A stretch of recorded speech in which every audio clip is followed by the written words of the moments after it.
लैला, शारिक के बाबा का इंतकाल हो गया है। ये क्या कह रहे हो रेहान? हाय, बहुत अफसोस हुआ। तुम्हें क्यों अफसोस हुआ?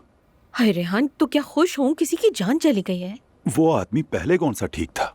जब से दुआ की शादी हुई है तब से वो हमें बीमार मिला है। अल्लाह ने पनाह में ले लिया। सिर्फ उसको नहीं, हम सबको भी। इसका क्या मतलब रेहान? अब हर चीज का इन्हिसार एक शख्स पर है, और वो है मेरी बेटी। अमीर तो थे मगर अब अमीर तरीन होना है। मेरी जान, अब तुम दुआ पर से अपना ध्यान बिल्कुल भी मत हटाना। जितना हो सके उससे मिलो। अच्छा, मैं मिलती रहूंगी, तुम बिल्कुल फिक्र मत करो। अब इस मामले को बारीक बीनी से देखना है। उनके घर में अब कोई बुजुर्ग नहीं है और ये फर्ज हम दोनों को पूरा करना है। हम ये कैसे करेंगे रेहान? अपने खुलूस और मोहब्बत से। अगर उनके साथ रोना पड़ा तो रोएंगे, अगर हंसना पड़ा तो खुलकर हंसेंगे।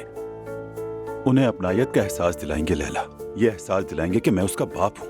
उस खानदान का अहम तरीन हिस्सा बनना है। चलो ठीक है, जैसा तुम कहोगे वैसा ही होगा मेरी जान। मेरी समझदार बीवी। चलो मैं फोन रखता हूँ, बाद में बात करते हैं। चलो, ख्याल रखना अपना। तुम भी मेरी जान, तुम भी अपना ख्याल रखना। अब फौरन काम पर लग जाओ।